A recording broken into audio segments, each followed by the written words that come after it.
लग्नानंतर होईलच प्रेम या मालिकेच्या पुढील जबरदस्त भागामध्ये आपण बघणार आहोत. रम्याने काव्य व पार्थमध्ये वादाची ठिणगी टाकलेली असते, त्यामुळे त्यांच्यात थोडेफार वाद होऊ लागतात. काव्याची प्रिलिम्स असल्यामुळे तिला आधीच एक्झामचं टेन्शन असतं आणि त्यात पार्थची काव्य व बाळाविषयीची अति जास्त काळजी काव्याला असहनीय होते. नंतर जीवासमोर मन मोकळं करताना काव्य जीवाला सांगते की पार्थला असं वाटतंय की मला हे बाळ नकोय, त्यामुळे मी मुद्दामून बाळाची व स्वतःची काळजी घेत नाहीये.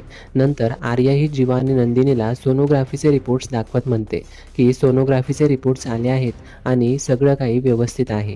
हे ऐकून जीवा आणि नंदिनीला फार आनंद होतो. आर्या ही जीवाला मिठी मारू लागते, पण जीवा मात्र त्याच्या व आर्यामध्ये अंतर ठेवण्याचा प्रयत्न करतो आणि आर्याशी फक्त हात मिळवून तिला कॉंग्रॅच्युलेशन्स असं करतो आणि नंतर नंदिनीलाच मिठी मारतो.